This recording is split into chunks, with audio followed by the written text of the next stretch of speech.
Welcome to another episode of Listen to Us Rant About Movies. I'm Wes Ford. And I'm Zach Harris. We rant about movies and drink while we do it. On this episode, we'll be discussing what we've been watching, followed by spoiler reviews of Marvel Studios' Ant-Man and the Wasp, and the directorial debut of Boots Riley's Sorry to Bother You. Tonight we are drinking The Green Zebra by Founders. Oh yeah. This is a very interesting beer. It's and I looked up the pronunciation of this before we started, Zach. It's a Goza. That's what it's called. A Goza style ale, brewed with watermelon and sea salt. Very interesting. Yeah, it's a kind of a strange, eclectic beer. I think that fits maybe with Sorry to Bother You. So yes, let's give that a sip.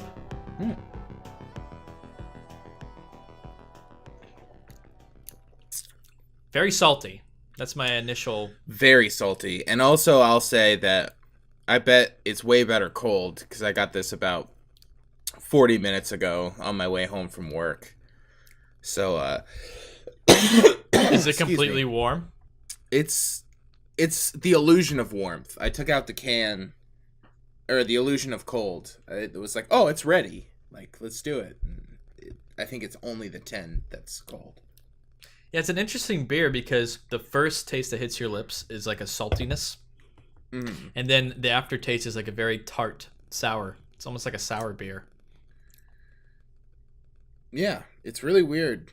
You know? I wouldn't say I dislike it, but I would say that it would be much better cold, and that's on me. You know? That's on me. What are you going to do? What are you going to do? Mine is cold, not like super cold, but it's like cold enough, I guess. Cold enough. You had some more time. You had about, what? We talking like an hour and a half in the fridge? 2 hours? Had like a half hour to 45 minutes. Well, my fridge is fucked then, is what you're saying. I also bought it when it was in the fridge. It was already cold. That's the big thing. There were no cold ones at my store. I'm buying warm beer here. Yeah, you bought it warm. I bought it cold, so yeah. It's fucking bogus. It's a giant liquor store that I go to. There's no fridges. What's going on with that? There's one beer fridge that has... There's like one that has like Heineken and like Corona in it. And Budweiser. And that's it. Oh, of course. The shit beer. Yeah. It's bogus. It's bogus and I don't like it at all. That's complete bogus. Zach, I think there's some kind of promo going on. You know, it's funny you say that, Wes. There is a promo going on because this podcast is brought to you by Audible. And if you didn't know, you get a free audiobook download and a 30-day free trial at www.audibletrial.com/LTURAM. And you could choose from over 180,000 titles from your iPhone, Android, Kindle, or MP3 player. And what's that? It's a pretty sweet deal. That's a sweet deal, man. It's pretty remarkable, I would say. I'm almost flabbergasted that that's even allowed. You know, unbelievable, purely unbelievable, that deal. Truly unbelievable. So just remember that if you like this episode, you can find other episodes on Apple, Google Play, Stitcher, and YouTube. Those are equally unbelievable, but that deal, I just can't get past it. The deal's amazing. Let's move on to our watch lists. Zach, what have you been watching, man? Oh, shit, I don't have my list pulled up. I'm ill-prepared. I haven't watched a ton since the last episode. I watched Hirokazu Koreeda's first movie called Mabarosi. I don't know what the correct pronunciation of that is. But it was really good. Love this boy. He's a fantastic boy. And or man, don't know why I referred to him as a boy. At some point, he was a really boy. good filmmaker. Love all his movies that I've seen. Trying to see more of them. About a woman who whose husband dies, and she kind of like moves to this like remote fishing town, has a relationship with a new man, and just kind of following her story, what that's like. Really natural performances. Just a fucking winner, man. This guy is a fucking winner. I can't believe it. Guy's a champ. Oh yeah. You gotta dig in, bud. Get in there. Yeah. Nice. I've actually watched a lot since our last episode. Nice, dude. A lot of movies, a lot of shows. So I'll only pick a few, not too many, but let me start off, Sam. I watched Paddington and Paddington 2. Nice, beautiful. What'd you think? We made slight at these movies in the past. We made fun of them, sort of. A little. I've heard they're good though. They were good. They're very good. They're very good. It's worth watching. And I held off for a long time for some reason, even though I had also heard that they're good. Same here. Yeah, just watch it. It's like good, heartwarming kind of fun. There's good comedy as well. The bear looks great. And Sturdy bear. And it's got some good, just like British humor. Nice. It's like, which was an extra layer that I appreciated. Which I feel it has its own charm. So, yeah, Paddington 2. Paddington 2, I thought Paddington was good. I was like, oh, this is pretty good. It's like a good watch. I pulled up your Letterboxd here, and I was looking to see what you gave, and it looks like you get half-star bump to 2, huh? I did.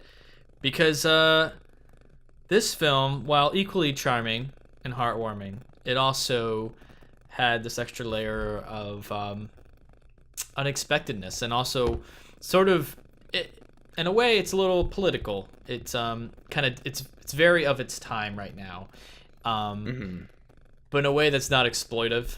It deals with some current issues, but in a delightful way, and with Paddington kind of leading that message. And I thought it was just great. It was my fiance, she cried like a lot at the end of this one. And totally worth checking out. And dude, it's up there for, like, in my opinion, one of the best movies this year. Damn. Top 10 potential, huh? Yes. Thinking you might be top 10 on this bad boy? Is that what you're saying? I think right now it's sitting up there somewhere. Yeah. Gotcha. It's sitting in the top 10 now. Interesting. Yeah. Daddy like. I gotta check it. You gotta. And make sure you watch the first one first, obviously. Yeah, definitely. But yeah, so Paddington is the first one is on Netflix, and the second one I got on Redbox. It's $2. Okay. It's nothing. Totally worth it. So check those out. Nice. Will do. Gonna do it. Gotta do it. What else did I watch? I watched Blue Collar, which is a Paul Schrader movie, like a late 70s Paul Schrader. You got Richard Pryor, you got Harvey Keitel, you got Yaphet Kotto. Pretty good cast. Great cast. You got a really supple Ed Begley Jr. in a minor role. I'm talking like real supple. But yeah, this movie was really good. I really liked it a lot. It's kind of about Richard Pryor, Yaphet Kotto, and Harvey Keitel all work at this like car plant, just making cars, and they kind of are fed up with their union, and they're all kind of, needing money, desperate in certain areas, and angry, and like decide to like heist the union. Like they find out that like the union keeps this like safe, and it's like guarded by like one guy sometimes. So they're fed up, and they like go to rip off the union, and it's a pretty great movie. Really liked it. Nice. Richard Pryor is amazing in it. He's super good. He's amazing in general. Oh yeah, totally. I just feel like I haven't seen enough of his stuff, so every time I watch something with him, I'm just like, shit. But yeah, he's really, really great in it, and it was a real solid movie. Real solid. Real solid. That's That's- cool. Yeah, I have not seen Blue Collar, but it's Paul Schrader. I mean, come on. Yeah, check it out, bud. Gotta check it. Get that baby blue. So I mentioned that I went to Redbox. Another thing I picked up there, I rented Hostels, the the 2017 Western film starring Christian Bale. Yeah, what's his face did it? Out of the Furnace guy, right? Isn't that guy? I'm going to look this up. Who that boy? That boy is Scott Cooper. Scott Cooper. There you go. Yeah. He let's see what he did. He did do Out of the Furnace. He also did Crazy Heart. Mm-hmm. And not a good thing to have on a list, but Black Mass, starring Johnny Depp. Mm-hmm. I heard that movie was terrible. Did not like it that much. No. Yeah. I saw it. So yeah, Hostels, starring Christian Bale and Rosamund Pike. Those are kind of the two main guys, and Wes Studi. Mm-hmm. This movie was it's decent. It's decent. It's I think the biggest problem I had with it is just feels incredibly long and drawn out. It's always the worst. Very slow burn. And sort of the Western action that happens is it's like, oh, you finally stand up. It's like, oh, something's happening. Something's happening here. Otherwise, they're just sort of. Christian Bale is unreasonably racist towards Wes Studi's character.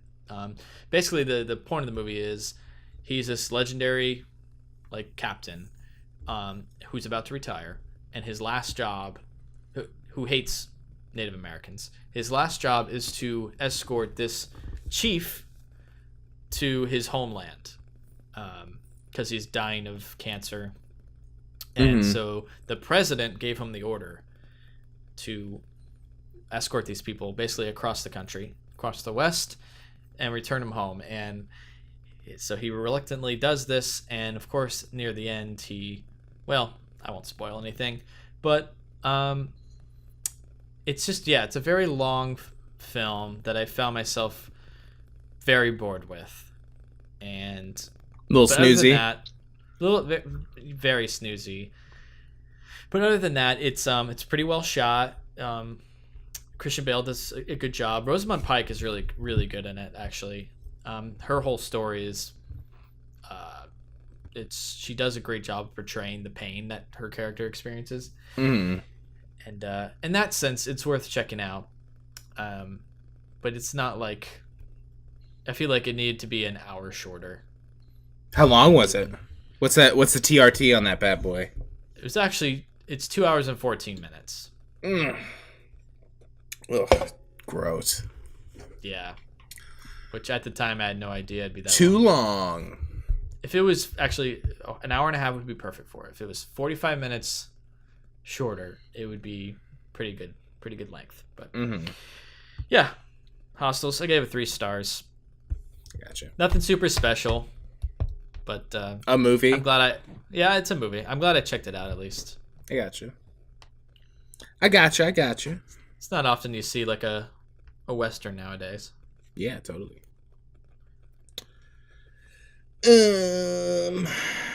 What else did I watch? I watched Howl's Moving Castle, which was... How is that? Never seen it. Good, but not my favorite. Probably, I would say, my least favorite of his movies that I've seen. Really? Yeah, which I believe, animated feature-wise, I've watched all of them now. I think that was the last one I had to watch. Or no, I still haven't seen Wind Rises. But, yeah. Oh, so you've seen most of them then? Almost all of them. I've been going on a kick over like the past 6 months trying to.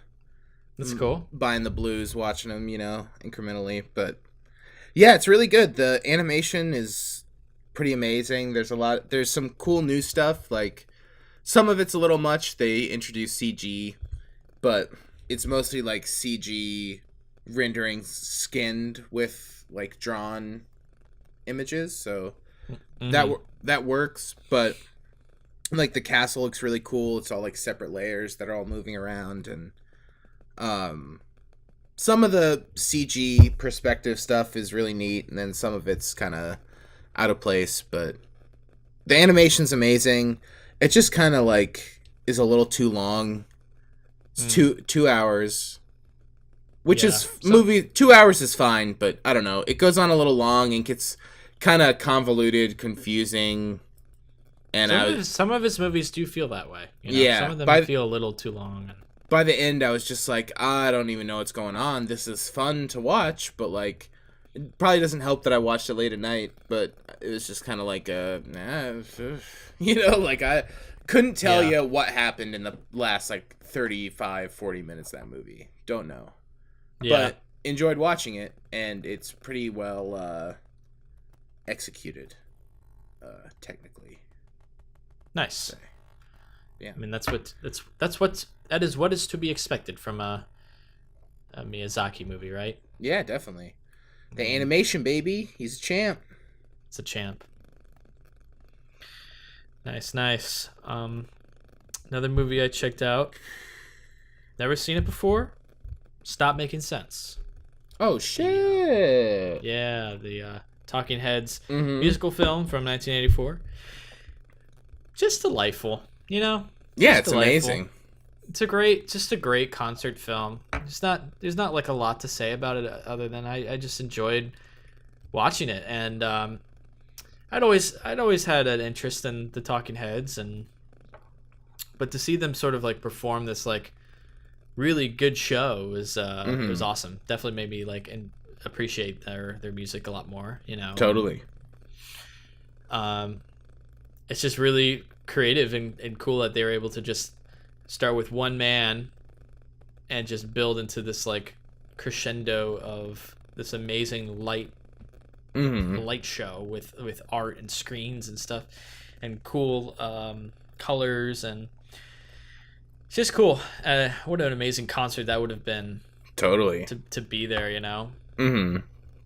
But the champs. Yeah, it's a good film. Did I tell you I saw David Byrne recently? No. Yeah, I went to go see him probably a month ago. He was in Chicago. Really cool. Just him? Yeah, but they played a bunch of. I mean, he had a whole band. And, he had a band. They played a bunch of Talking Head stuff, but I really liked his new album quite a bit. But the show had this the stage had nothing on it, and they were chains as the background, and everyone had a light that was tracking them perfectly. They had motion trackers and stuff, and everyone was mobile. So the synth player had it it was marching band style, but they were all in suits. And the whole show, they moved in formations around the stage and did weird stuff, and it was pretty sweet. Nice. He's all about putting on a good show, making it interesting. Totally. It's important, man. Put on a good show. It's memorable, Totally. It's an experience. It's part of the experience. It's experience. Part of the art form. Yeah. It's part of the package deal. It's good stuff. What else you got on your list? I watched a documentary called How to Build a Time Machine. That just came out on Blu-ray, but probably came out a year or two ago, at festivals and stuff. Yeah. Directed by Jay Cheel.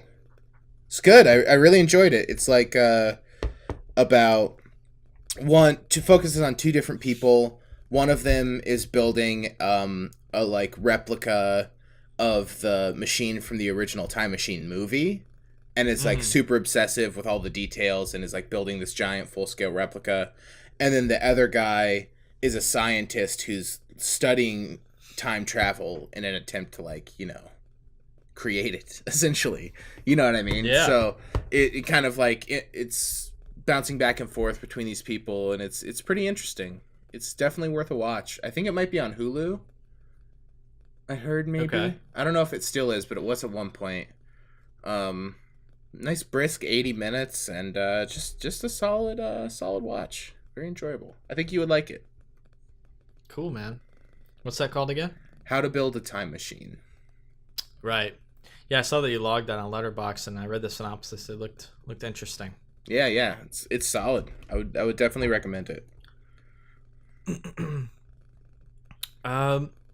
Like I said, I got a lot of stuff on my list, but I'll just mention one more.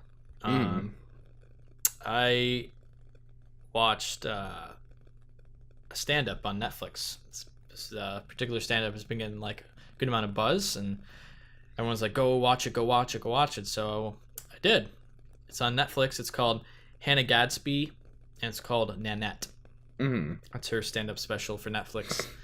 And this is a female comic from Tasmania, in Australia area. And it's sort of like an anti-comedy. It starts out very much like a stand-up comedy show. She loosens up the audience, warms them up with some jokes. Then it gets very serious, with some intermittent jokes, of course, because she is a comedian. But she talks about how she's going to quit comedy, and it's because, and she tells her story, why she feels that is. It's because I can't say it as gracefully as she did. You should just go watch it. But she is a lesbian, and she talks about her story and her struggle with that. Yeah. And why that conflicts with being a comedian in that field. Most of the time, if you are LGBTQ in the comedy field, usually they feel like they have to bash themselves or lower themselves to make themselves acceptable and to make fun of themselves in a way. Yeah. If that makes sense. Yeah. So she's saying, I shouldn't have to do that. I should be building myself up. And so basically she tells this very painful story of her life, and you really feel for her, and it's a very powerful performance. Like you just have to see it for that. Like it's comedy, but it's also just like a story of this one woman telling her life, and just fucking bearing it all. And I was very moved, and it's nice. Super powerful stuff, and it's totally worth checking out. Everyone has to watch it. And yeah, it's called Hannah Gadsby. It's, Nanette. It's on Netflix, and I'll write it down. Everyone seriously has to check it out.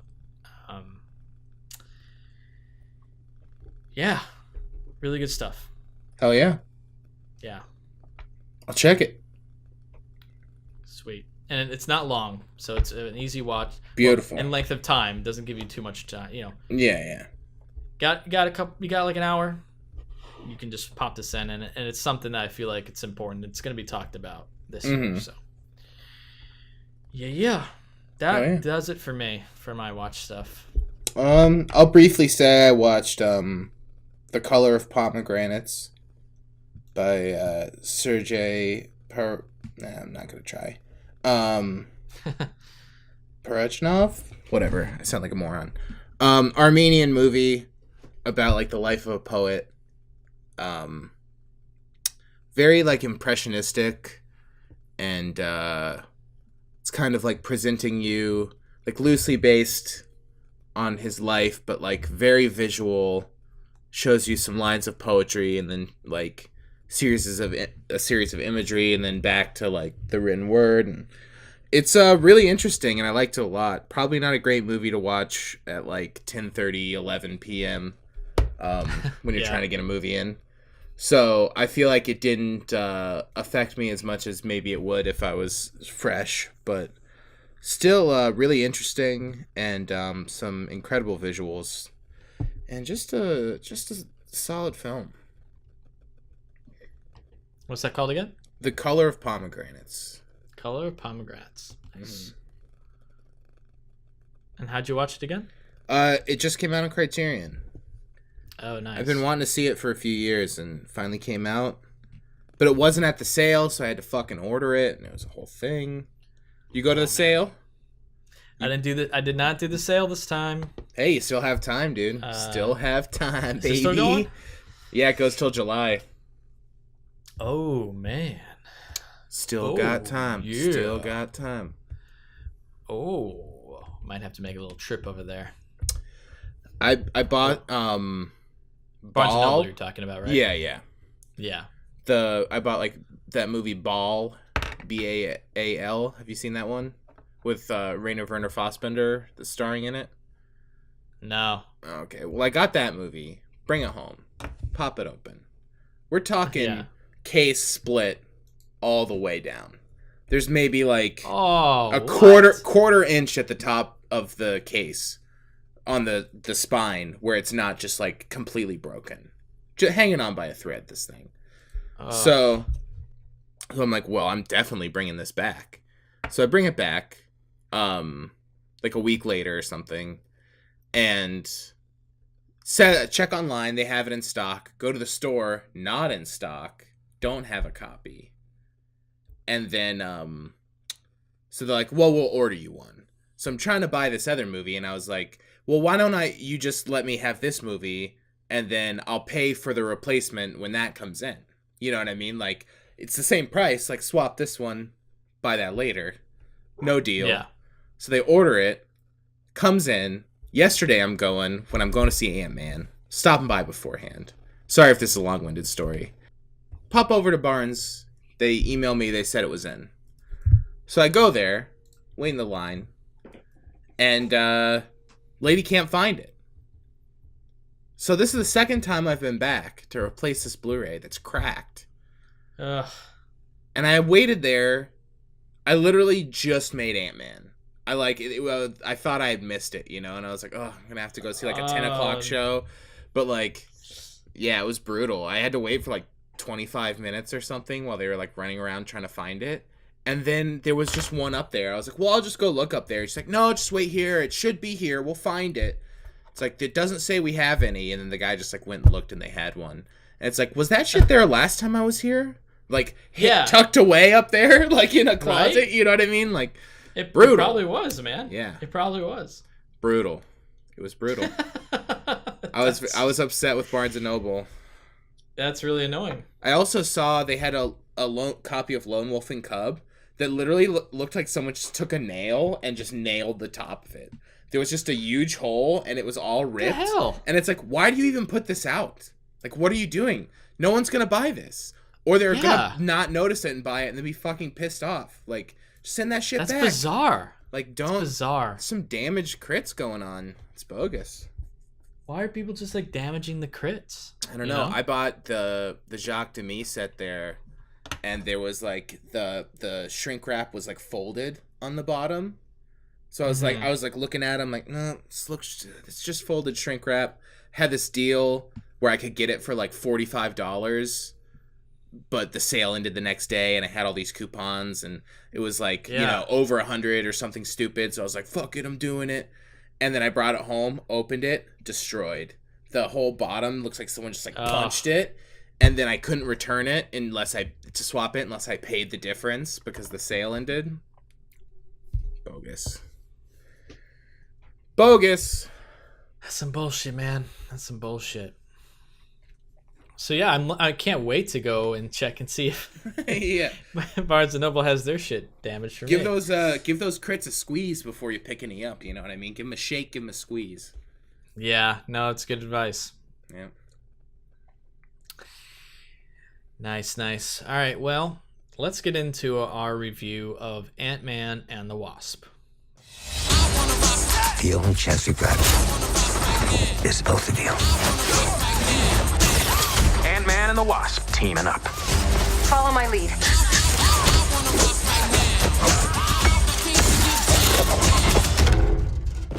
She seems more intense. Get loose now. No.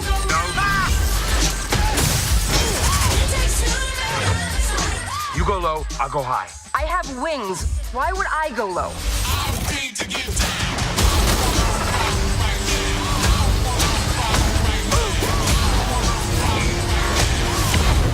We're gonna die. I don't wanna die. We didn't die!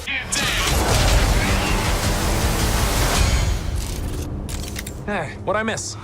We were just tiny.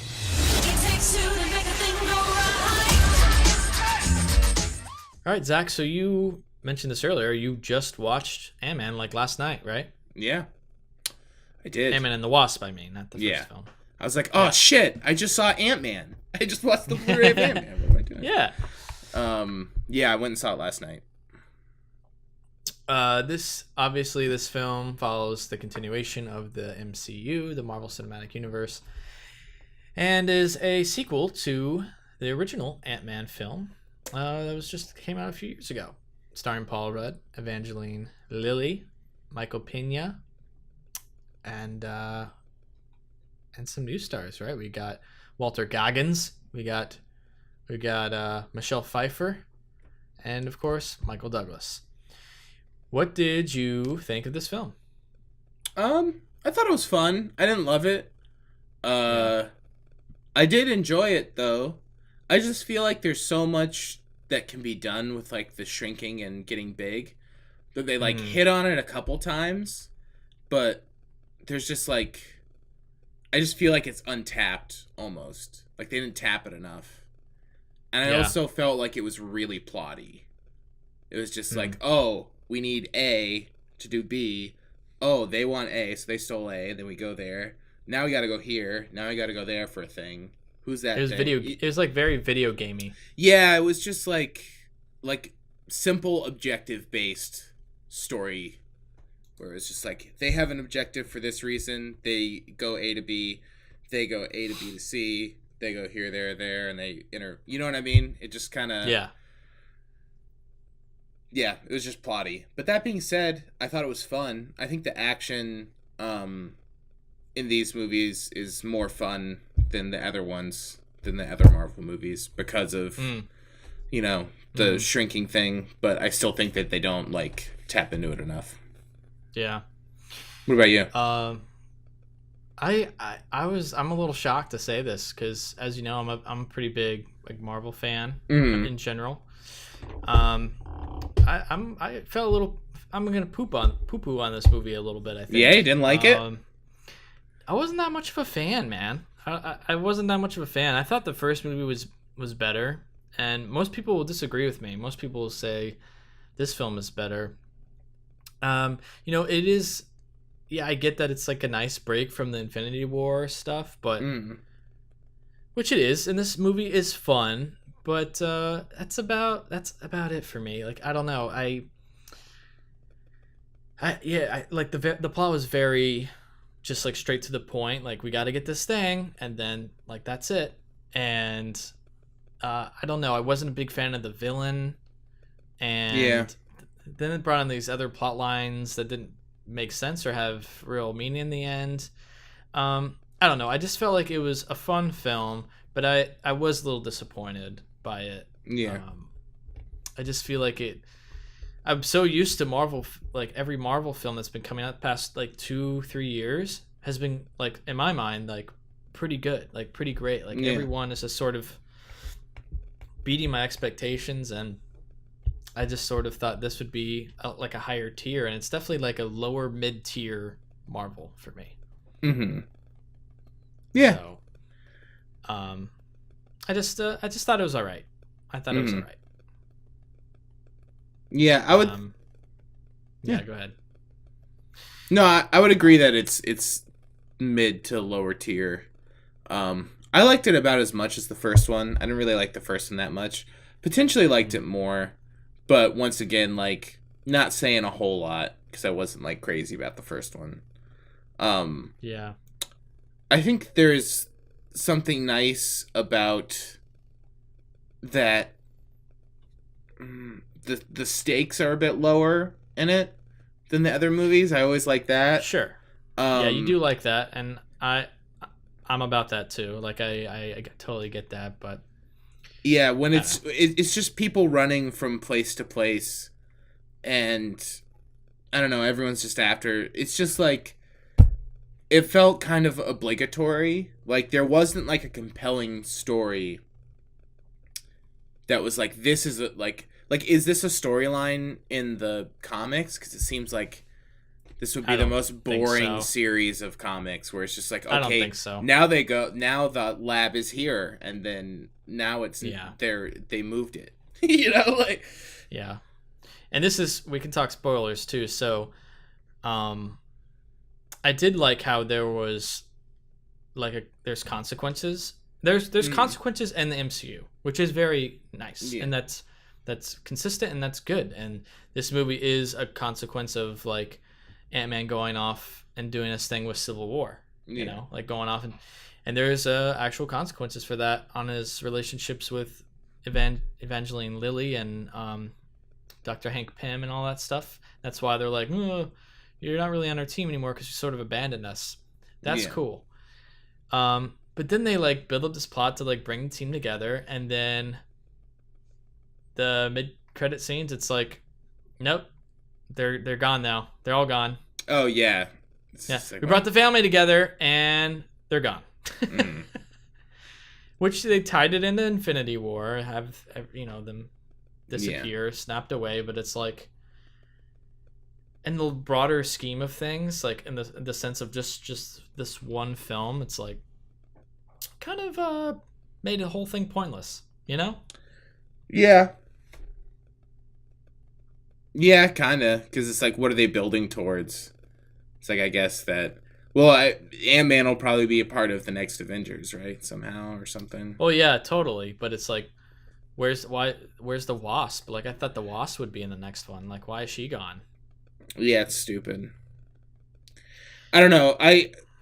It's also kind of dumb because I feel like these ones are almost like they're definitely tied to the other ones, but there's not like Anthony Mackie isn't showing up and being like, yeah, for sure. And that, like it's here because of a consequence in the larger universe, but the film itself has like plot points and things that are in its own world. Yeah. Which is good. And I also do like how kind of bluntly at the beginning they just say what the goal is. He's just like, I can bring her back. We're gonna do it. And it's like, okay, that's what the movie is, I guess.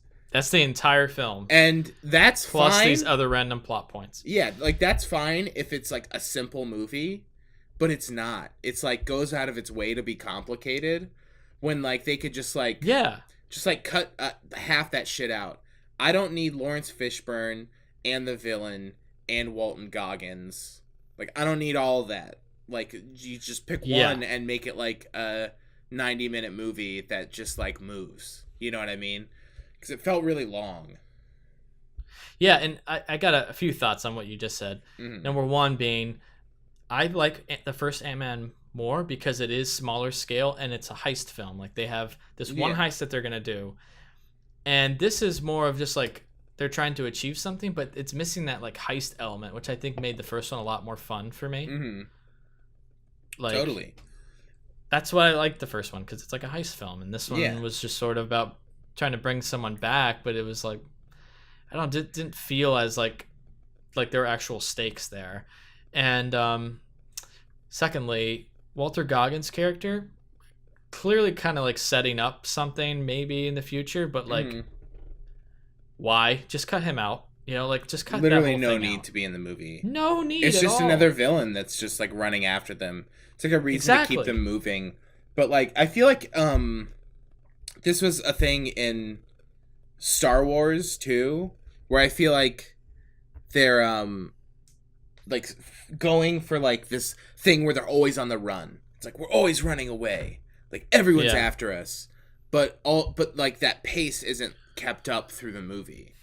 You know what I mean? Right. There's like no urgency to it that like you can feel, because there's just like they just like drive out in the woods and are like, all right, here, And they're just like, all right, now we can just like work for as long as we want. But oh no, now it's intense again, and I don't know. There's no urgency there, so like the chase aspect like doesn't work.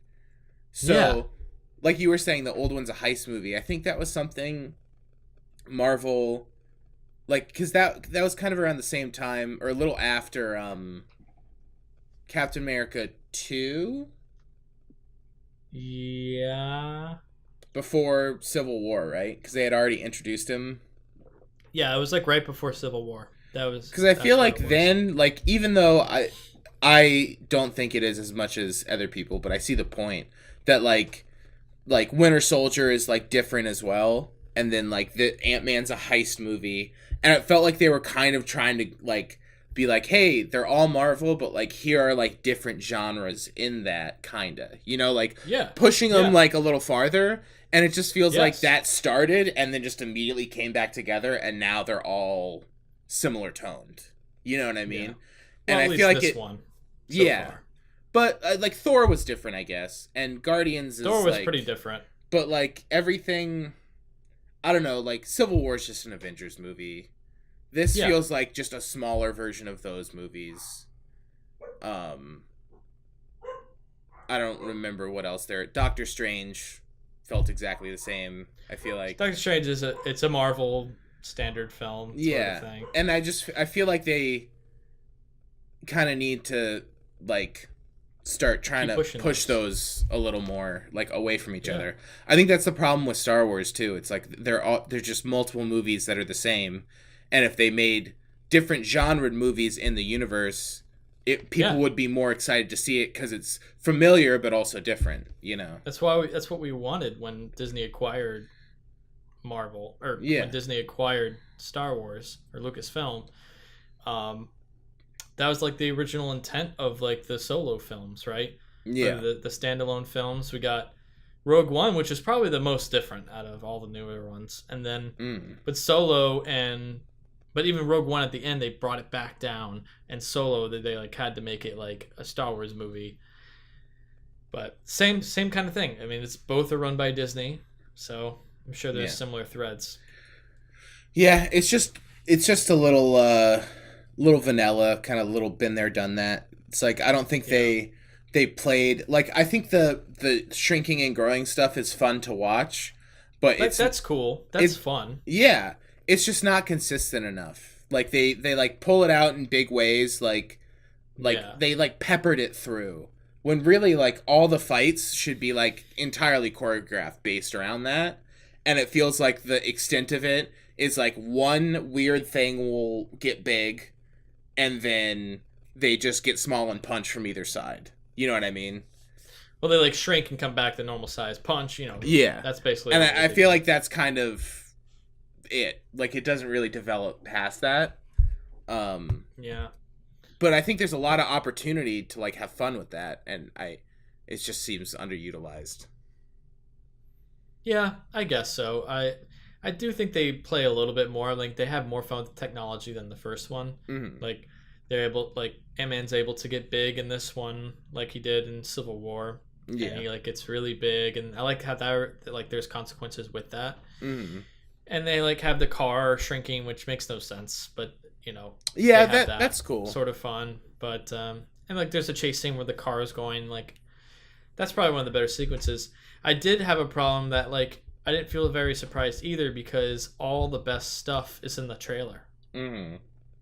So there was like nothing else that was like, well, that's what I'm saying. Really there's surprised me. There's just not enough of it, you know. Yeah, like that's true. Three like the cars change. There's that salt shaker. There's the Pez dispenser, and is that it? And well, Ant-Man like gets wheels big. himself on the truck or whatever. Yeah, that's in the trailer. All those were, so it's like they didn't save any of the good. Like they should have saved some of those, you know. Yeah, and also, why doesn't Wasp get big? That's a good question. It's just like, she just like doesn't. Maybe they explain that. I just missed it, but I don't know. It's weird, right? I know that like Paul Rudd's character is the one that sort of like was the first ballsy one to like try that. Mm-hmm. And then like he did that in Civil War. He's like, you know, I kind of figured this out. I'm gonna try it, and that's when he becomes big for the first time. I don't know why, but you know, Wasp has wings, so I don't know. Yeah, it's weird. I thought that Evangeline Lilly's character, the Wasp character, I like how she wasn't just like the mopey female like she was in the first one. Mm-hmm. I was like, pooping on this whole operation because you won't accept me. Yeah. She actually has a little more depth and something a little bit more to do. But she sort of just felt like lackluster to me. Like she didn't have like much of a personality. See, I thought she came through more in this movie than I've seen her before. I feel like on Lost in the past movie and in other movies I've seen her in, she always just like feels like she's bland. She doesn't have a personality. She's bland. She's like closed off, where she doesn't feel like a real person in a way, if that makes sense. Just like too stoic to the point of like, oh, they're acting.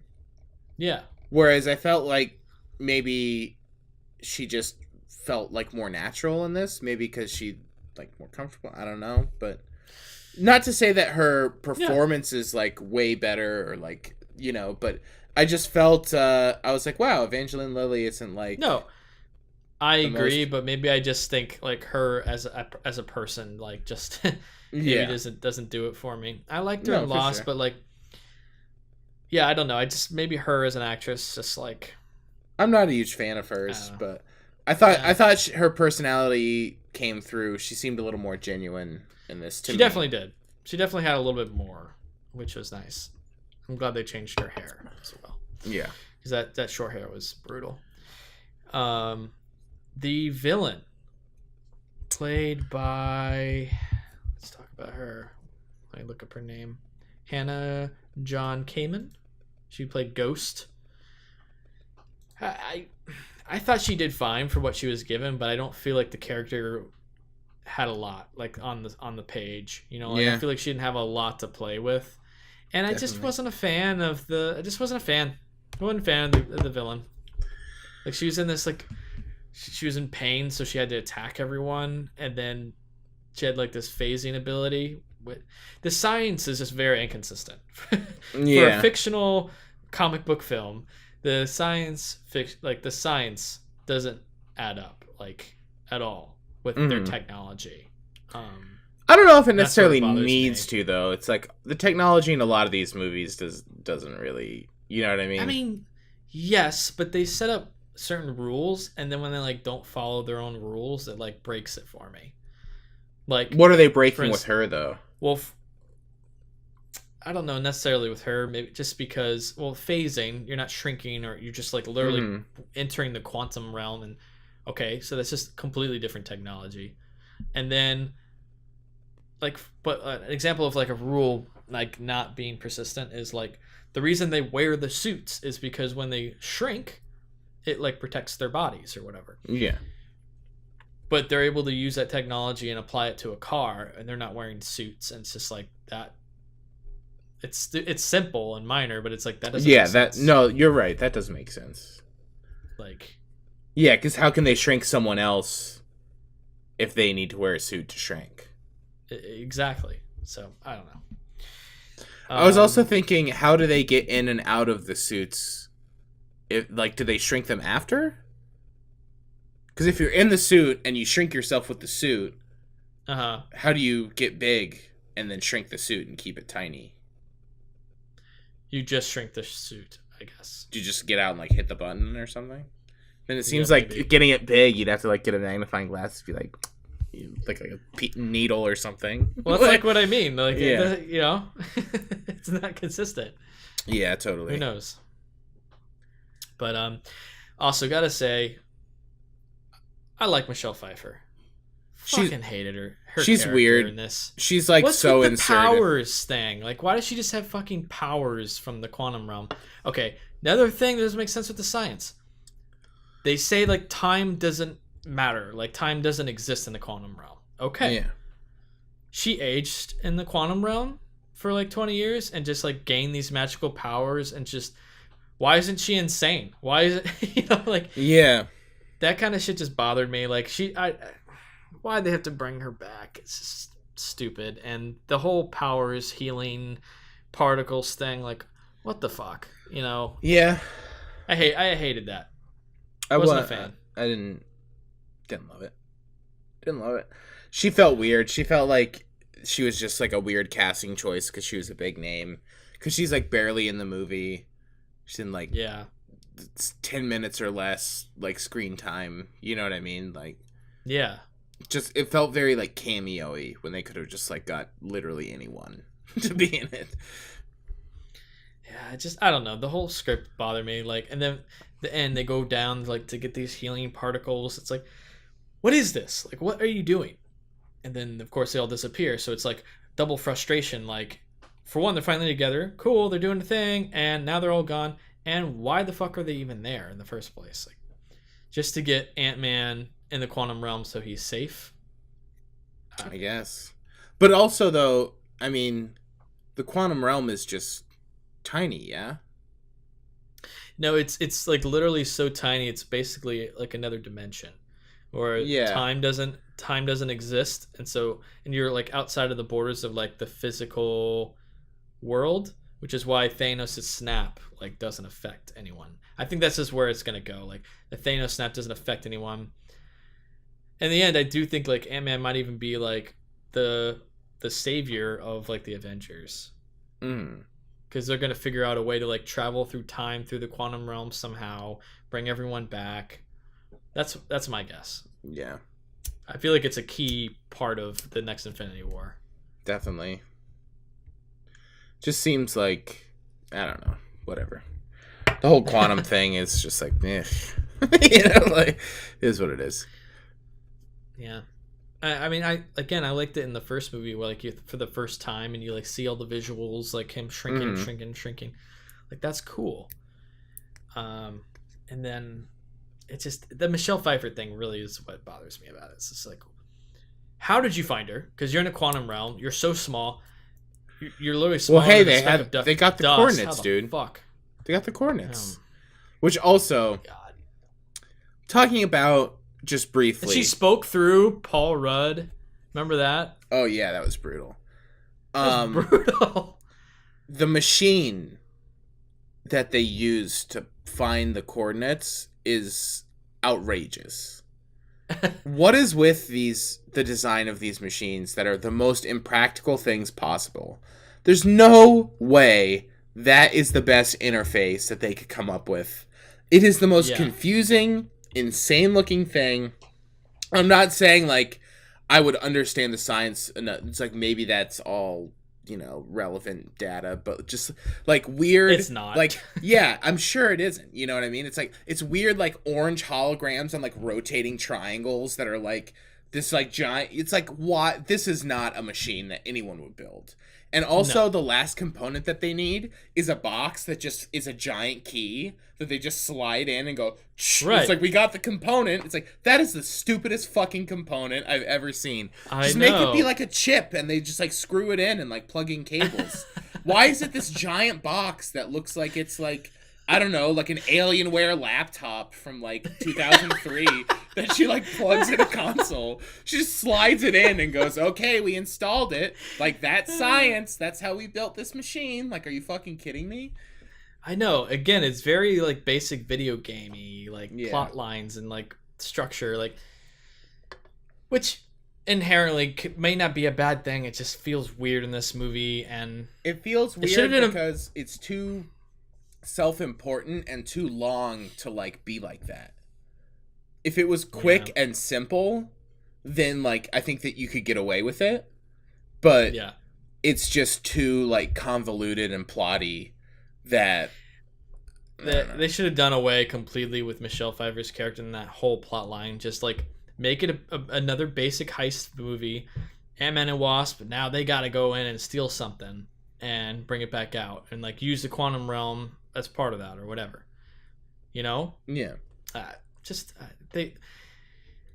It's weird because it's like at one hand it is very simple plot. Like, the very beginning, we have to do this thing, so let's go do that thing. But then like on their way to do the thing, there's like all these like extra characters that didn't need to be there.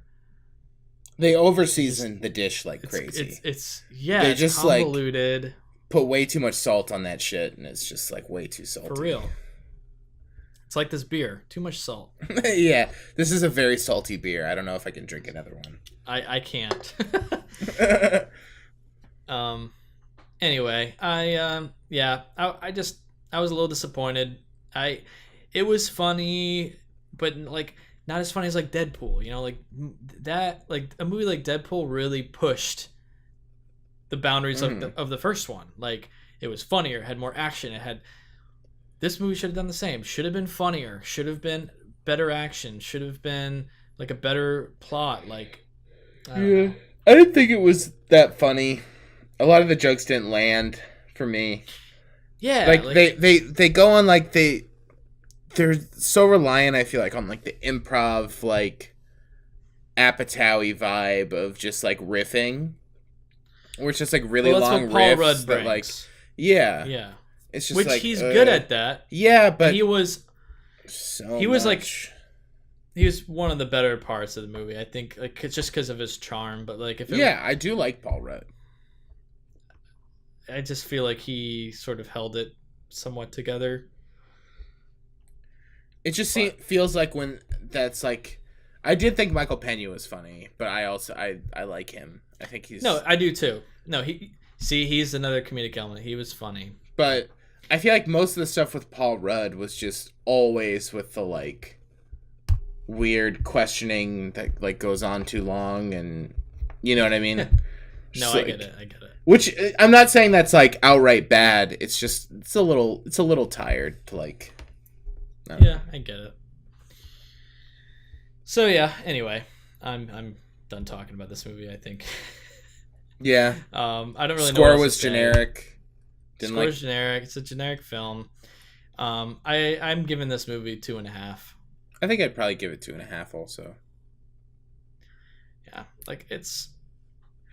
I didn't dislike it while I was watching it, but there's literally nothing at all memorable about it. It is like so bland. It's very bland and very never just like see forgettable. Yeah. Which that sucks, but you know, not every Marvel film can be like a killer. Mm-hmm. So. All right, cool. Glad we pretty much agree with that. So let's move on to our next review.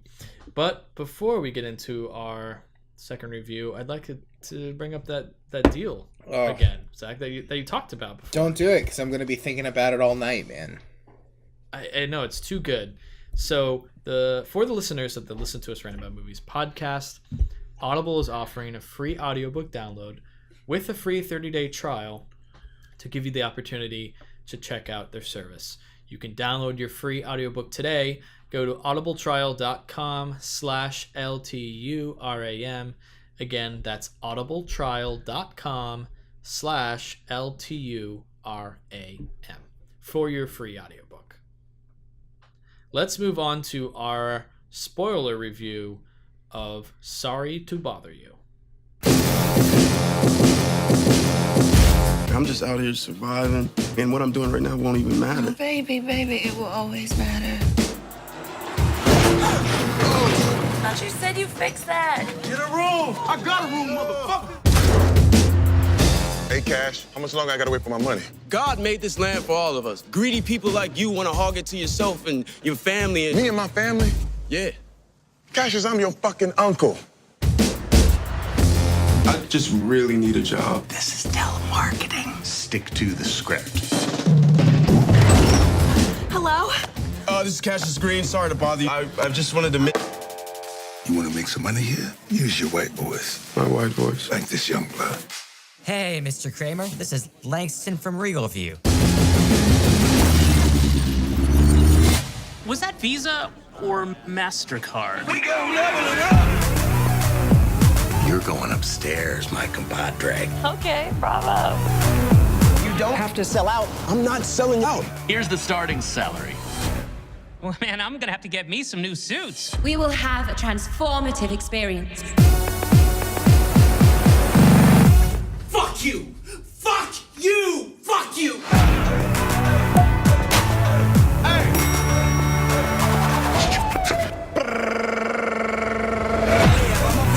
something I'm really good at. Holla, holla, holla. Cassius, the old you was way more interesting.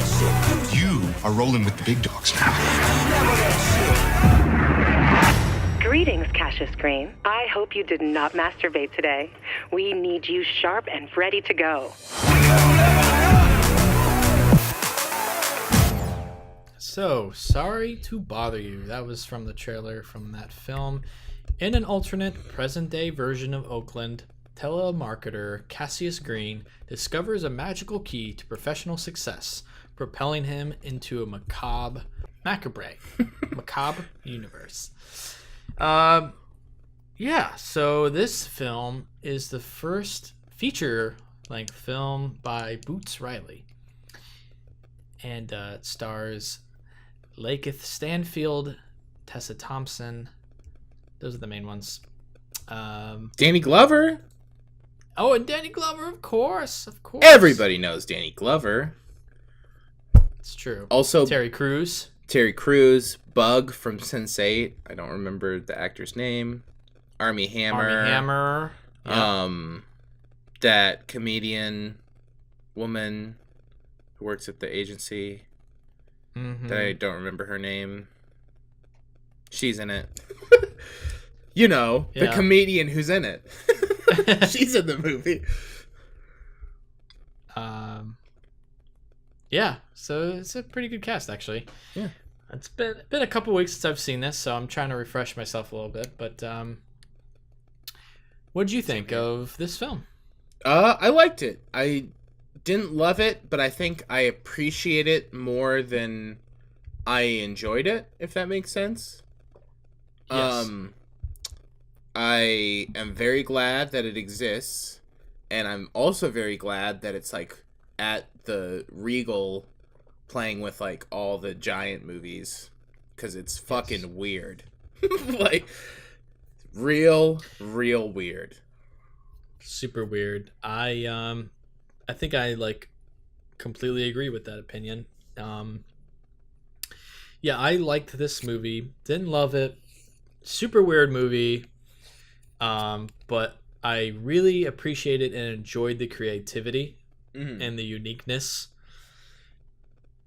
It definitely goes in directions that are unexpected and some good, some maybe not so good, I think. And but at the same time, it has the balls to do that, and that I appreciate.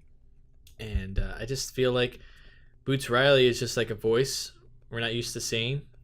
And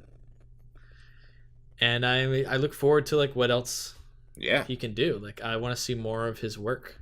I will definitely see his next movie. What 100%. What was the bold choice that you didn't think worked as well? I don't know how I felt about the horse plot. Yeah, not into it. The horses. I think I want. It's weird because I'm really torn on it. Like on one hand, like I think it's kind of funny that it's just like fuck it, we're doing this, and like, they just made it be that. Well, also it's still sort of like it's along the lines of it's like political message in a way. Yeah, like it still makes sense with what they're saying. It's not just a random like thing that they just like tossed in. Very thematic. At the same time, it's not good for the film to sell, I think. You know, like it's hard not to compare some of the movie to Get Out. And that movie is very commercially successful because it goes in ways, but it also ties things up a little neater. I guess, but I feel like they're super different movies. Like I don't know what's comparable that except for that. I feel like some of the Stanfield is in them. I guess like I feel like there's similar messages though.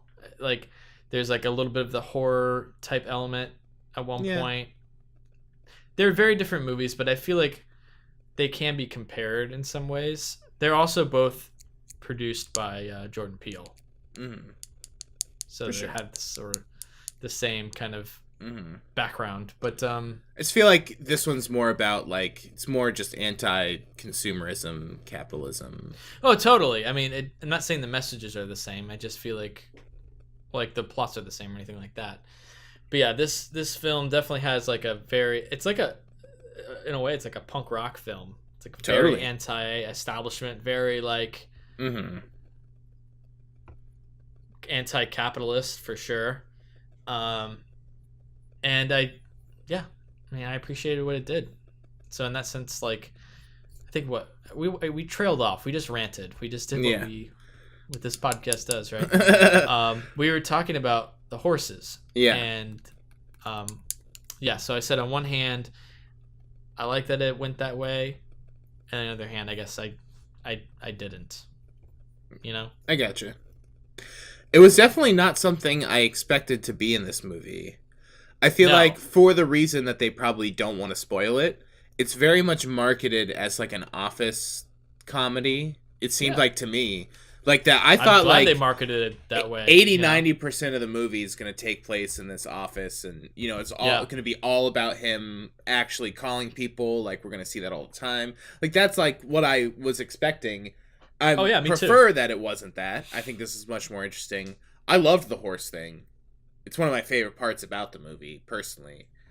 But I knew you would love that because it's just so fucking crazy. Like, and I know, and it's not agree. just like pulling something out of your ass. Like, I think it's in tune with what the movie's saying, and you don't see something happen like that often, where it's just like a completely like. I think this movie definitely portrays itself like it's in like an alternate, reality. Yeah, it doesn't feel like it's rooted in the real world, so it's like slightly more possible feeling, but it definitely like ups it a bunch of levels in terms of like totally what you feel like is possible in the universe. Totally. I like that. I like the horses, but what I didn't like about them was, I guess, maybe how it ended.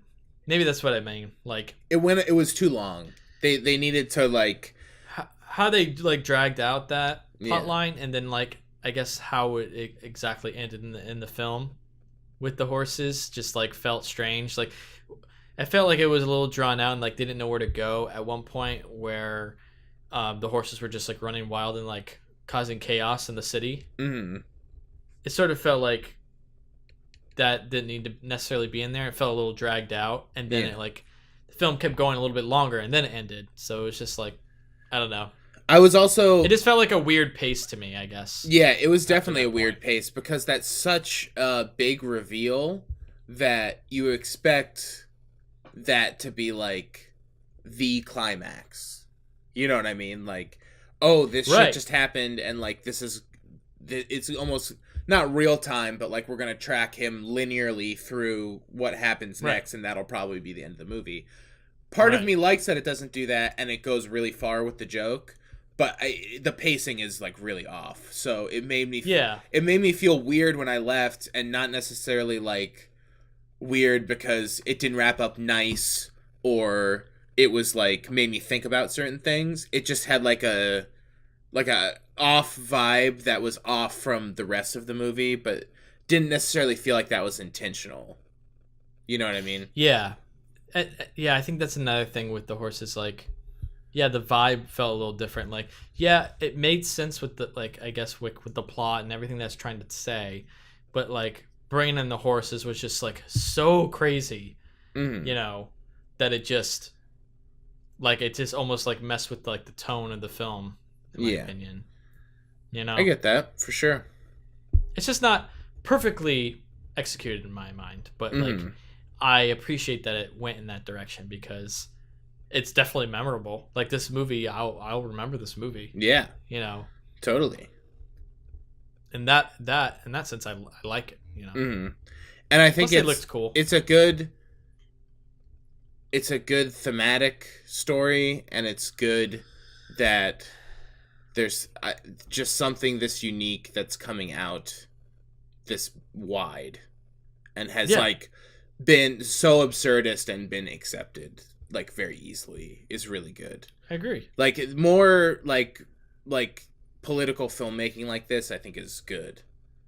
Because I agree. This style of movie doesn't necessarily go in that direction. You know what I mean? Like a lot of times these like weirdo borderline horror things, like don't have anything to say. So I think, yeah, like, it goes back, not that this is necessarily a horror movie, because I don't think it is, but I do think in horror, like, that is when it was at its prime, when people were using it to talk about things that are, like, equatable, you know, to real life. And yeah, I don't know what I was saying with that, I guess. I feel like that doesn't happen anymore with things this crazy. You know what I mean? It's just a crazy movie that's about whatever. It's more of like a political art piece than like your standard film. Like, it's definitely the work of a protester. That's what Boots Riley is. Like, he's the son of, his parents are very active protesters and like active in like active Democrats and like trying to get their certain political views like heard, and he was raised in the same manner. He's a protester, he's a rapper, this is like what he does. And then he made a movie about that stuff, and it's very political, but I like that it has that voice and it has a very strong opinion about that one particular thing. It's very clear, like, there is an opinion here. And yeah, we just don't see a film like that for that in general. Like, we don't see that. And secondly, on top of that, it has like a crazy style. Yeah, totally. And it's like super creative, like the way it cuts, like the shots when he's on the phone, and like, I like how you get to see the people, like he's in the scene of talking to the people. Like, that was really cool. I didn't love that, but No, but I appreciate it. But it didn't. I thought it was didn't cool. play great for me.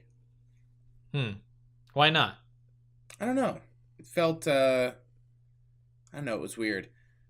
I don't know. I don't know why I didn't. I'm not saying I like it. Like, cut it out. It's just like it didn't play great. I didn't love it. But I do love. I loved like the TV stuff. Like the concept of worry free is hysterical. No, yeah, that was cool, and that again fits right in with this like alternate world. Makes total sense. Like, and it's kind of scary because it's like it's on the fringe of like what our world could be. You know? Yeah, like, totally. I could see that happening and like being acceptable. You know, like it's fucking terrifying. Yeah. I mean, it basically is happening. It's just not packaged that way, and people don't have an alternative. Right. You know, it's not, people aren't electing to do it because they just want to. You know. Yeah. One thing we haven't really talked about is we mentioned the cast, but I think the cast in the film, they do a fantastic job. Yeah, they're really good. They're really good. Tessa Thompson was amazing. Yeah, she's great. Especially Lakeith Stanfield. I thought he was fantastic. Yeah, he's awesome. I think he's a really good actor. Oh yeah, he's great. I've liked him in everything I've seen him in. He's a champ. He is, and he has this big role in this movie, and I thought he was absolutely great. Have you watched Atlanta yet? Watching Atlanta? I watched like 80% of the first season, and then for some reason didn't finish. Got to get on it, bud. A lot of Lakeith in Atlanta. I know. I don't know why I didn't finish. It's just sort of like I got busy and then I just never went back to it, sort of thing. Go back. But I dive back in. I really should. It's really good. I really should. A lot of Lakeith, baby. A lot of Lakeith. Are you all caught up with Atlanta? Like, did you see the second season? Yeah. It's good. You still like it? Oh yeah, it's amazing. That was great. Yeah, I hear it's great. Yeah, I know. It's on the list. I plan to. But fair enough. Little side maybe I have more. Yeah, maybe I have more incentive to go back now. Yeah. But no, I just think he's a good actor. And Tessa Thompson, I've always liked her, and I really like the energy that she like brought to her character. Like, she gets to go a little crazy with it, but it's not like obnoxious or over the top. Like, it's totally like a believable character. Totally. In my mind, you know, like she felt very natural, very organic in her role. Yeah, I liked her in the movie a lot. She was good. I do think maybe some of the stuff with their relationship, like I think it's necessary, but maybe that it played too heavily into it. Fair enough. Like it was more of a relationship film than I thought it would be. Yeah, actually. I feel like I was expecting it because I knew it's kind of like absurdist and satirical and stuff for almost like less characterization, if that makes sense. Because I feel like that's there in some regard, but then like that aspect of the movie's like a lot of time spent on it. So it kind of felt like a little uneven, if that makes sense. If you follow what I'm saying. Yeah, I get you. But yeah. What else? The score. I thought the score was really cool. I like the score a lot. Score was cool. The score was real good.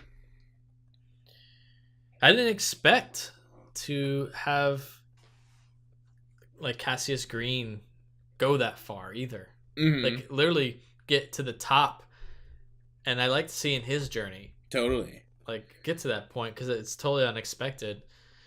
Then of course there's the reveal, but that when he finally gets to meet like Armie Hammer's character, I thought he was great in this movie too. Yeah, I liked Armie Hammer. He was good. He was good.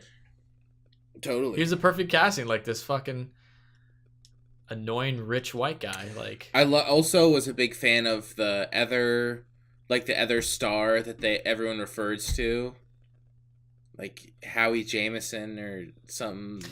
Oh yeah, like the best telemarketer of them all, right? Yeah, some really funny name that everyone just keeps referencing. That was a good joke. Yeah, like even in the elevator, that was really interesting too. Yeah, it really pushed the joke too with like the keypad. Mm-hmm. Like that was very, like it's outrageous, almost like tonally out of the film, but it was like I was fine with it because it's really the only joke that they do like that. They do the long joke, you know. Right. Yeah. What else? Totally recognized David Cross. His voice. Yeah. Mm-hmm. And also, I guess we haven't talked about the concept of the voices. I think it's really good. Yeah. It's fucking crazy. About it. Yeah. Yeah. I mean, the obvious message is there. It's like, yeah, that's our world. It takes place in an alternate universe, but it's like an extreme version and a prism lens of our current world, obviously. And yeah, it's sad and funny and true all at the same time. Totally. You know. But I felt David Cross has a pretty good white man voice. yeah, totally. I was also dying, or what were we gonna say? I was just gonna say the other voice that I recognized, but I'm now seeing who it was. Patton Oswalt was the other white voice. Totally. I knew I recognized it, but yeah, it makes sense now. I was gonna say I think the hardest I laughed in the whole movie was when they ask him to rap. And it cuts that shot where he's sitting on the floor with the giant massive people that are going, rap, rap, rap. Fucking dying. It was amazing. How that plays out is like pretty funny. It's crazy. Just a really bold movie, and very bold. It's appreciated how bold it is.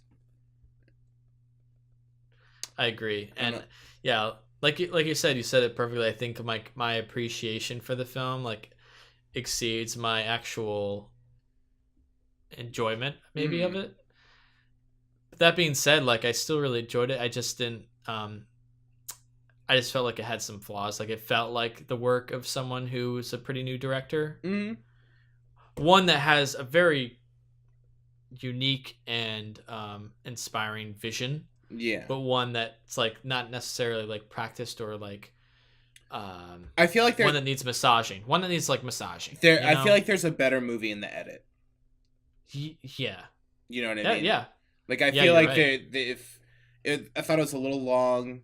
The pacing was weird, and pacing was very weird. Not necessarily. I feel like sometimes it's intentionally weird, and sometimes it kind of threw me off. But I feel like there's just a better movie in the edit somewhere. Not that it was bad, but I feel like somewhere in there, you know.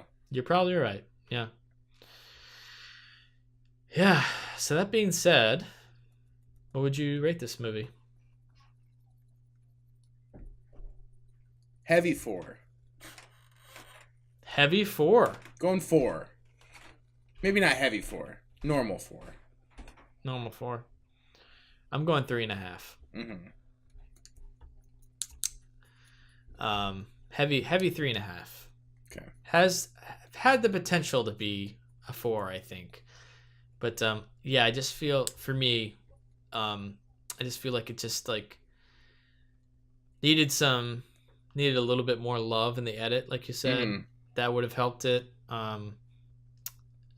But I really appreciate that this movie's existence and its message, and I honestly am excited to watch it again.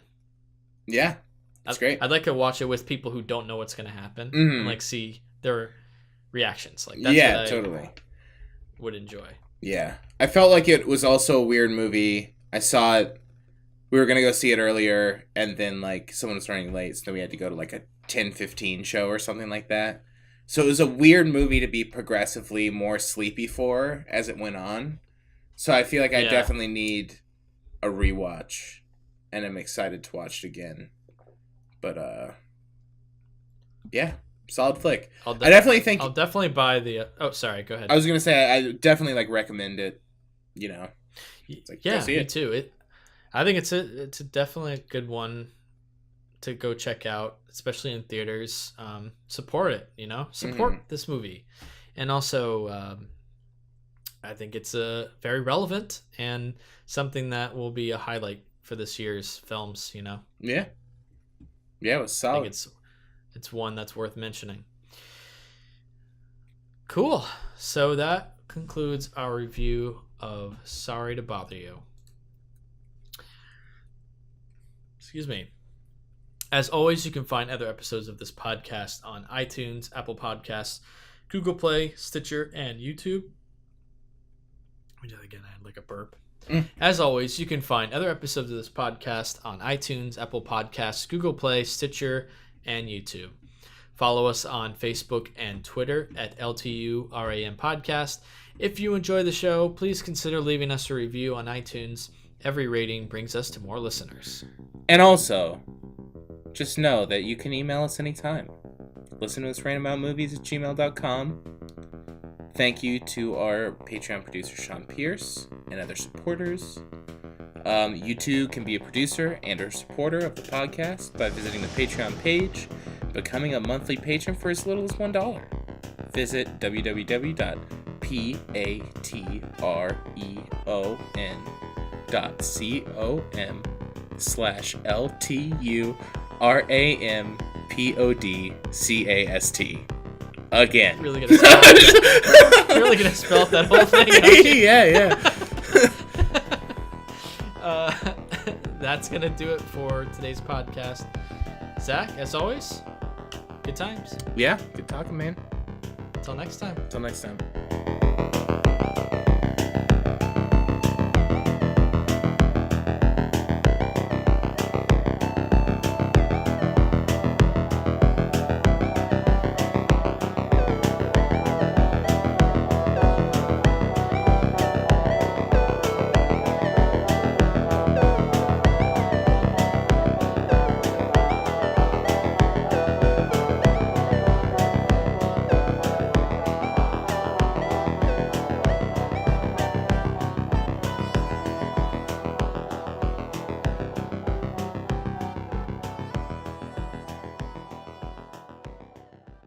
So we were just discussing after we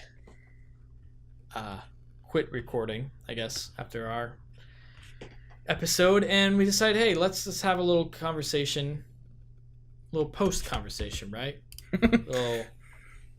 little after show. Yeah, a little after show. We're talking about Movie Pass. So Zach, just repeat what you were saying. Like, we were talking about, what do you think about the premium surge pricing? I think it's kind of bullshit. I think it's totally bogus. I was saying that, like, I feel like I don't have a problem with paying extra for 3D or IMAX or anything like that. I think that, while lame, makes sense. But I think the surge pricing is totally bogus.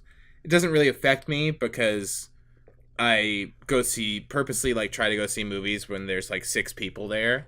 Like, Ant-Man had, like, 40 people in it, and I was, like, pissed. I was like, God damn it. Like, why'd I come to the 8:15 show? I should have gone to the 10:30. You know what I mean? Like, you know, so... And apparently they changed that, like, they'll change that up to, like, 15 minutes before the show. So it's like, oh, really? Leave. I didn't know that. Like, there was a story on Twitter, like, this guy who left his house, he, like, checked. It's like, oh, I don't remember the movie, but he's like, I'm going to go see this movie. It might have been Ant-Man. Mm-hmm. It's like an 8:30 movie. Not surge pricing. Great. I got 15 minutes to get to the theater. He gets to the theater, gets there like 5 minutes before. So technically in the 10 minutes that it took him to get there, 5 minutes before the showing, it changed to surge pricing. He had to pay the extra for that. Mm-hmm. It's just like, you can't do that. That defeats the purpose of the movie pass, in my opinion. That feels really sneaky. Because then it's like you're at the theater. Like, what do you want me to do? It's like, oh, I'm just like gonna leave. Like, I'm already here, about to see the movie. So of course you're gonna pay, but that's bullshit. Totally. And, yeah. That being said, have you heard about the AMC A-list? I've heard about it, but I haven't really looked into it. I've heard it's pretty good. Don't you only get like it's like 3 movies a month though, right? 3 movies a week. A week. Oh. A week. And no extra price, no extra money for IMAX, 3D, whatever. You can go see any showing at any AMC theater. Yeah, but then you have to go to an AMC all the time.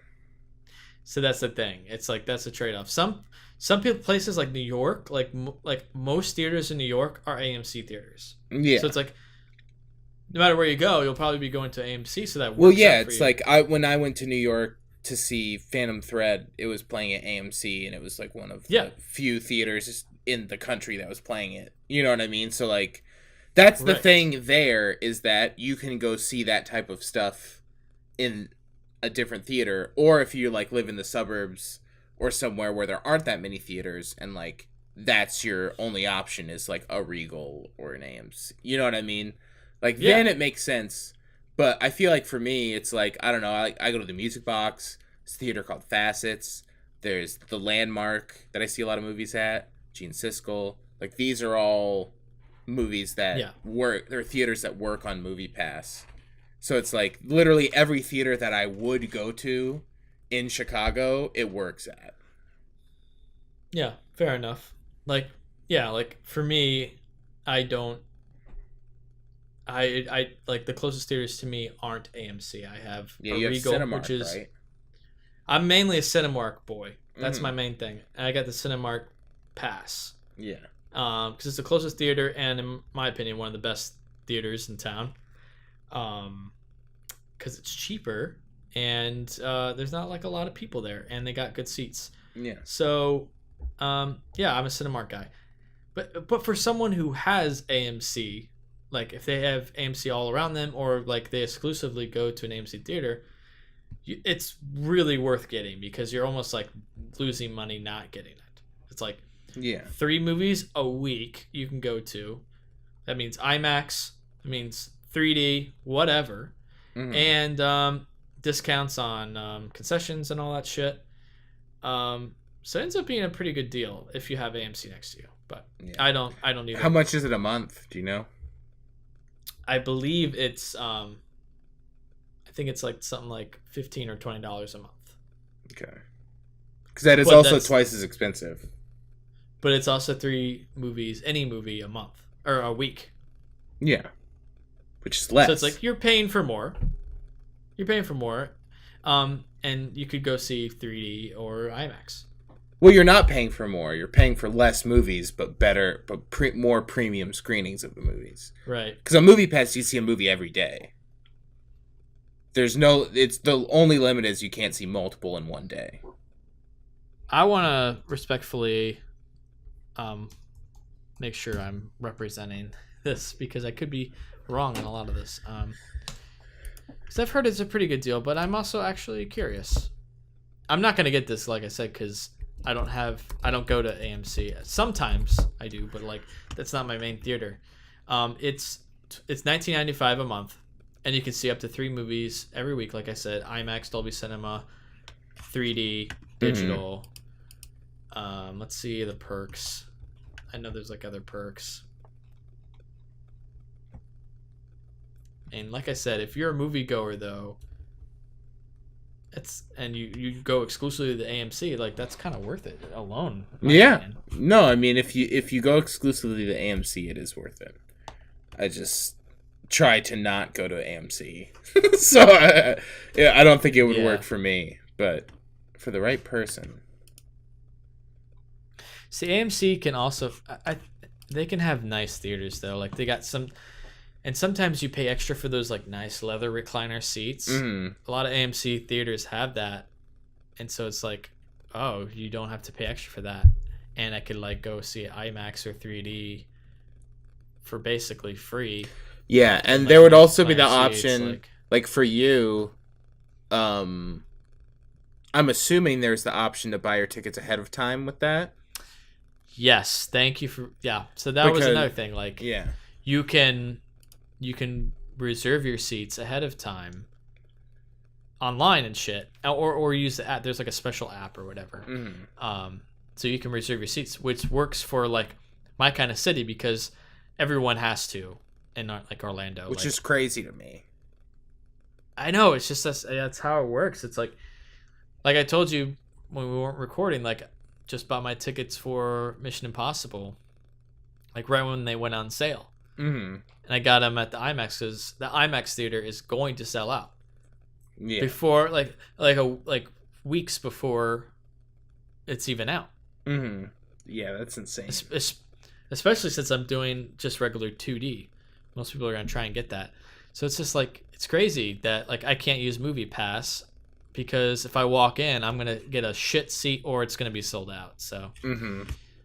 But it works for you because you're in a city where that's just how it works. Yeah. You go to the movie theater, you walk in, you go. Yeah, and I also purposely go at times where there aren't many people anyway because I just don't want to deal with there being a lot of people.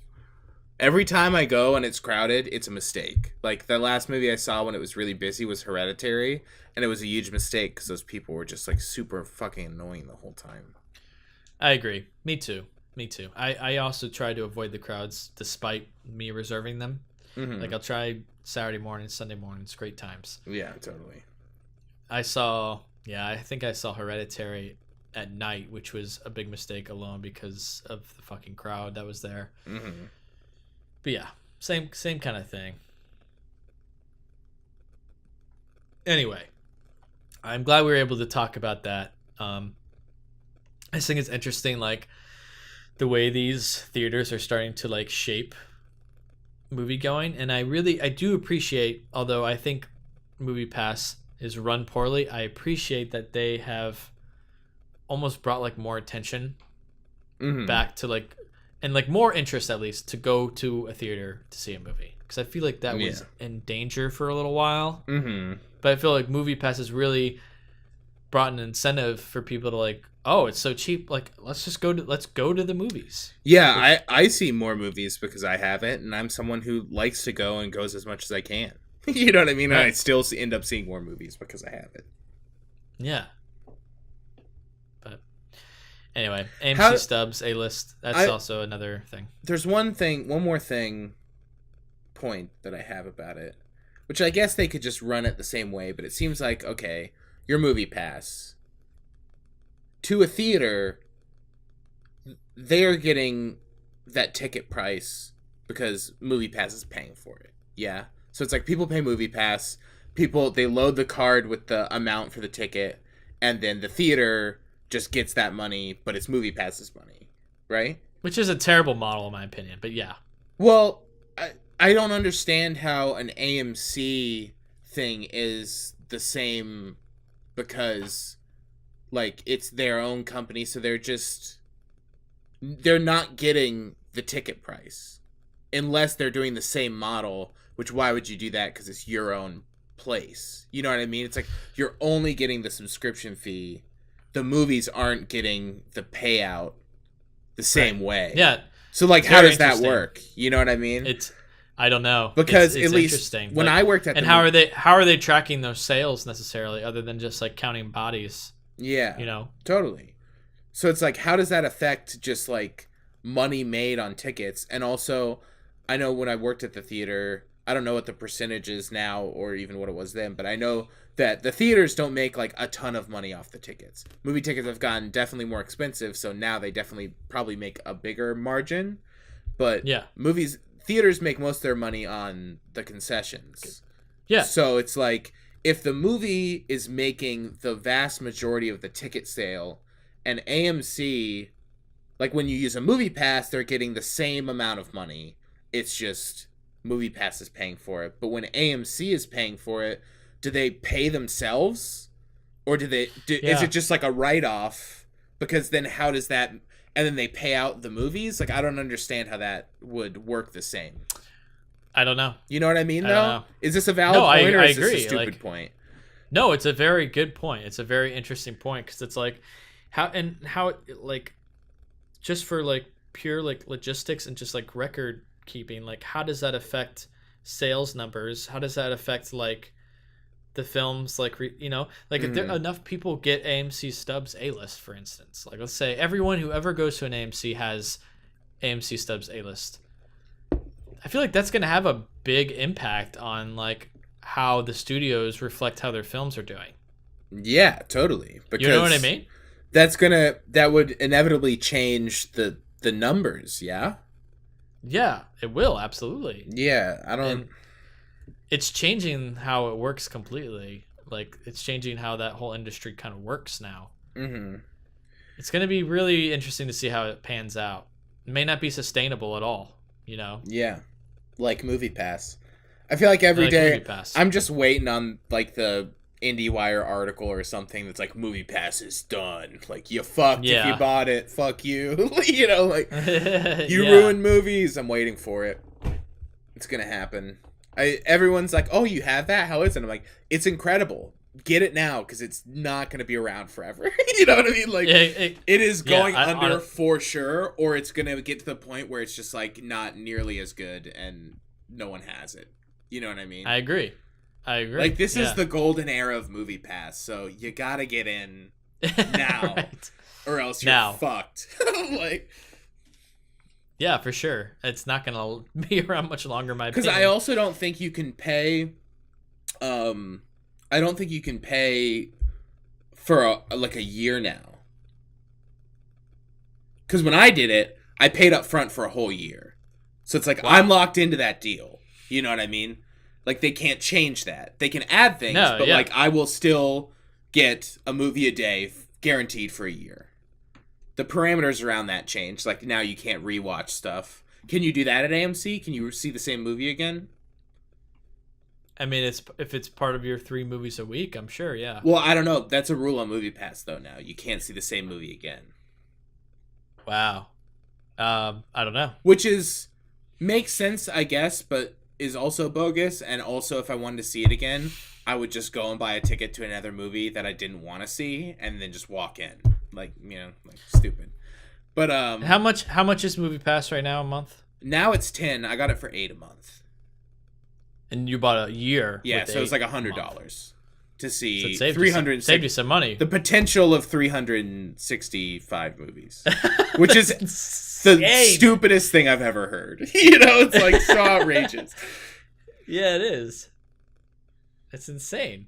I know we talked about it before, but I do, like we said, I do the Cinemark Movie Pass, and that's $9 a month, and that's just like it's 2 free movie tickets a month, which can stack if you can choose to use your free tickets or not. Yeah. Either way, all movies are discounted. Yeah, which they're is like nice. they're like $8, which is nice. So it's like, if I use up my free ticket, I can $8. No online fees, and I can reserve my seat. There's 20% off all concessions, and and it does, but you do have to pay a couple of dollars more on like 3D and stuff like that. Yeah. But again, that's the main theater I go to, so it's saving me money in the end. I'm saving, definitely. like, especially for this podcast. Like we save a lot. I've saved a lot of money already just from like all the movies we have to go see. Mm-hmm. Like I saw Ant-Man for free.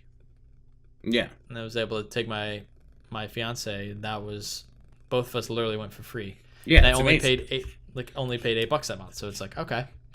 So yeah, it's worth it. Oh yeah. But yeah, I do wish I could use Movie Pass because it sounds really amazing, but like it just doesn't work with this market, I guess. Yeah. Like I have to reserve. Those Floridians love to get in ahead of time, you know? It's just because everyone is here for vacation, so they're like looking for things to kill, time to kill, and that's true. Yeah. Oh, let's go fucking watch a movie, and then it's just works like, well, we're on vacation, so we better make sure to like that we will be enjoying this. You know, get good seats. Yeah. Get them ahead of time. And like when they implemented the reserved seats, like I just noticed like I had a couple bad experiences where I like looked. It's like I want to see a movie. I want to see this movie this weekend. And I'm like, let's look it up.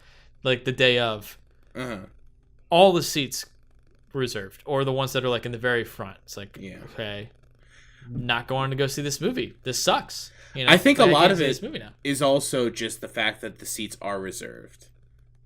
You know what I mean? I think people are more likely to buy a ticket ahead of time if seats are reserved than if the seat isn't reserved. Because at that point, it's like, what's the difference? I'll just show up. Yeah. Because there's one... They do it... The Regal by me that I see most movies at, like big movies, is... Like, they have like 4 out of 16 theaters that... Or 4 out of 14 that are reserved. Like, the big ones on the other side, those are reserved seating. The rest of it is not. And... Which is weird... Because sometimes you show up and you're like, oh. But other than that, there's only like one other theater that is, and it's one of the recliner theaters. And it's always like full. Yeah. You know what I mean? Unless you go to see a movie at like night, or it's like I saw A Cure for Wellness there because it wasn't playing anywhere else. And that one you could just walk right into. But anything in like, you know, when I went to see Isle of Dogs, it was already like pretty filled. When I went to go see, I don't know, other things. Like, I'll look up a showtime, and I'm like, oh, the seat, it's already filled up, never mind. You know what I mean? So I just, like, write it off, like, just don't go there. Like, True. So maybe if there were more theaters that just didn't have reserved seats, I think it's the fact that the seats are reserved that ups the, like... Oh, yeah, I agree. No, that's definitely buying plays ahead, into it. You know what I mean? Yeah. It perpetuates it. Like, when you... Yeah. When you saw Sorry to Bother You, was that in an assigned theater? And was it, like, really packed? Every theater in Orlando is assigned. Yeah, that's crazy. Except Enzion. Mm-hmm. Which is good, because people would just be assigning, like, the best tables all the time to be bogus. Oh, yeah. I mean, if you're an Enzion member, you can reserve tables or whatever, but, I mean, you know that. When we went, there would be reserved tables, but... Yeah. There's not like reserved seating. Yeah, that's different. But other than that, all theaters they're big chains, and they are all reserved seating, and all recliner chairs. That's the new thing too. I just fall asleep, man. Just get too sleepy. Oh no, I love them, man. I love like leaning back. Oh, it's great, but it's like every time about an hour and 10 minutes in, I need to just like turn it down and sit straight up, or else I'm out. Like I'm definitely gonna fall. You just asleep. Like tired all the time, bud? Yeah, I don't know why. Just falling asleep constantly. It's a sleepy boy all the time. Yeah, seriously. Honestly, all right. Past 8 p.m., it's over. If I sit and do anything for long enough, I'll get tired. You're like sleep deprived, man. You gotta get some sleep. I know. Speaking of, it's like 9:30 right now. Let's call it a night. All right, man.